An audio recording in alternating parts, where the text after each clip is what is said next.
Ambassador Astuto, thank you very much for speaking with us here on CNN News 18. You saw the AV, you heard what my colleague Toya just mentioned. This has been a seminal year, almost difficult year, and Europe has been at the center of it. First of all, what are your expectations from India's G20 presidency? It's right here, it's this weekend. Will India be successful in forging a consensus in what is a very deeply divided world? Thank you. Thank you very much for inviting me at this wonderful evening. Well, what I can say is that I think the Indian presidency has already achieved a lot, has made already a terrific work in bringing to the fore a number of issues which are topical for the whole international community. Let me remind some. Climate change, obviously, the digital transition, women's empowerment, the achievement of sustainable development goals. And then as Europeans, as neighbors to Africa, we clearly particularly appreciate the focus on Africa and the invitation extended to the African Union to join the G20. So I think these are all very successful achievements of the Indian presidency you can already be proud of. Clearly, we don't live in a business-as-usual situation. In Europe, we have seen the return of war. The Russian aggression against Ukraine, against its peaceful neighbor, continues. And this is something which affects the whole world, as a matter of principle, because you see a violation of the UN Charter, the infringement of the sovereignty of a peaceful neighbor. And also when it comes to the economic consequences of the aggression, you see the risk of a food crisis, you see the increase in energy prices. So all this is relevant for the G20. I want to come to the war in just a second, I will. But about the expansion of the G20, and India has been pushing the case for the African Union to be included in the G20. Is that something that the EU and EU member states would welcome? Because right now it's being seen as the G20 is a very closed, sort of elite grouping of nations.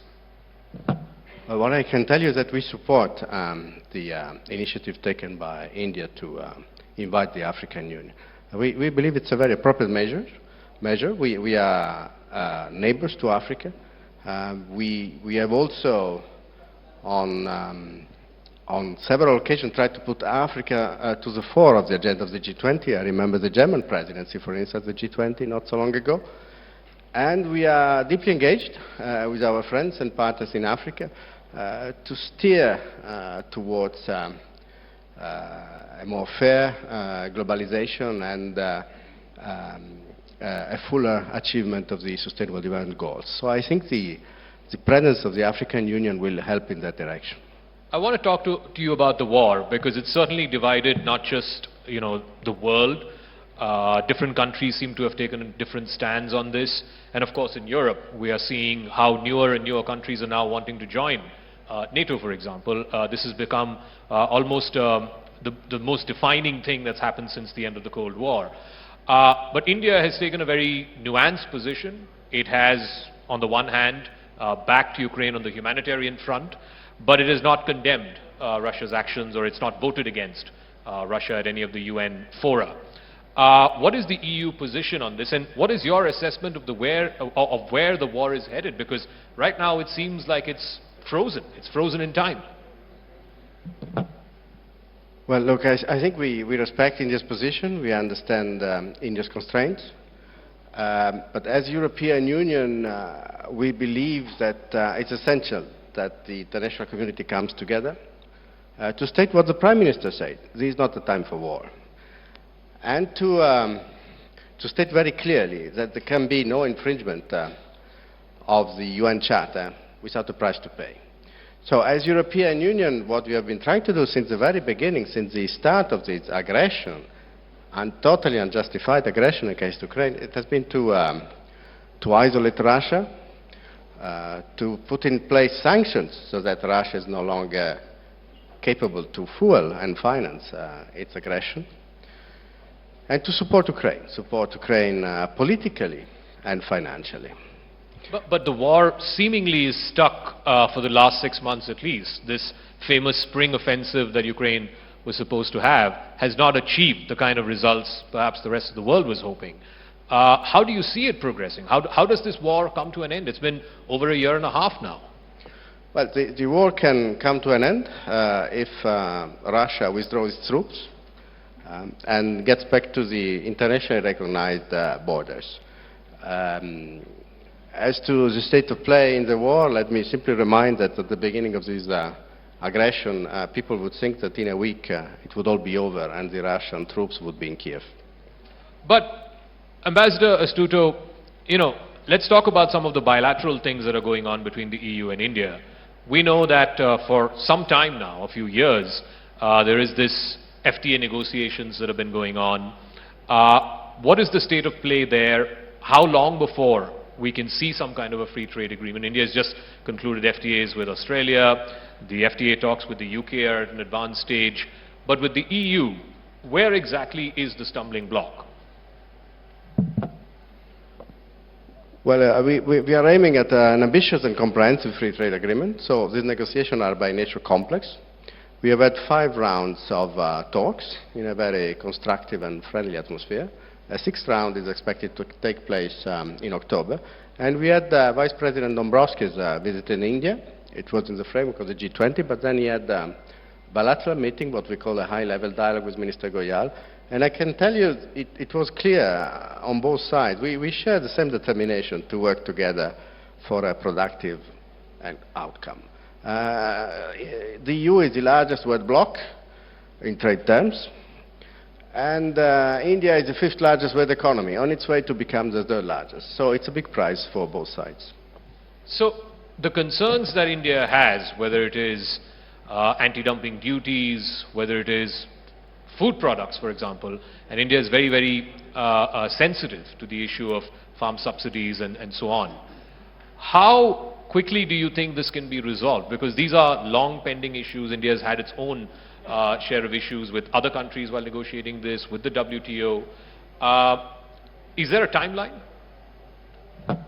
Look, I think I will leave this to negotiators. What I can tell you is that the European Union has a pretty good record in achieving free trade agreements with a number of partners, of very diverse partners, Vietnam, Japan. And India has also started concluding FTAs in the past few years. You mentioned a few. So I think we can get together and bring these talks to a positive conclusion. I want to, look at the arc of where the world is moving. We know that the leaders of Russia and China are not going to be here in Delhi for the G20 for different reasons. I don't necessarily think it's for political reasons. It could be health reasons and so on. It could merely be a coincidence. But are we moving in a direction where you have the United States, its European partners on the one side, firmly ensconced in one corner, and then you have Russia and China on the other, and you have this great power competition that's going on, and where does that leave countries like India? Well, I wouldn't describe the situation in these terms. What I see, let me refer to the voting at the UN General Assembly. What I see is an overwhelming majority of countries voting for respect of the UN Charter. And I think India is firmly in this camp, as the European Union. All right. I think we have a couple of audience questions. I believe my colleague Abhishek is in the audience and he has a question. Hello, Mr. This side. Okay. So, Mr. There has been talk about this whole G20 turning into a West-dominated agenda and Russia, China being on the other side. In fact, this is what at least the Russian side has been claiming. How do you see this whole conversation going forward, especially when we are also going to see many senior leaders not coming to Delhi? So, how do you see the joint communique or the consensus or the many priorities on the issues to which G20 has been formed? How much of priorities those will be given, or will it just be an agenda-driven summit where both sides will try to push each other? Yeah, well, I think the agenda of the G20 is very firmly in the hand of the presidency. And I think we can fairly say there are a number of topics which are not of the interest of one grouping or another, but of the international community as a whole. I mentioned some earlier. When we talk about the fight against climate change, when we talk about the renewed focus on the achievement of sustainable development goals, I don't think you can say this is a Western-driven agenda. This is an agenda driven by the global common good. How much do you think this whole focus on the joint statement and the ability of the host nation to drive out a joint statement will be sort of the deciding factor on the success or otherwise of a G20? I mean, there was a lot of pressure even in Bali on Indonesia as the host nation, and there is certainly pressure in India to try and eke out a joint statement. Again, I think at this stage I should leave it in the hands of the Sherpas. We have heard Amitabh Kant earlier on. What I can say is that the Indian presidency has certainly been successful in driving the discussion towards issues which are topical for the international community as a whole. And when it comes to the Russian aggression, again, we are talking about very essential principles that steer the very life of the international community. And these are issues that also affect the G20. All right. So, ladies and gentlemen, can you please put your hands together for Ambassador Ugo Astuto of the European Union?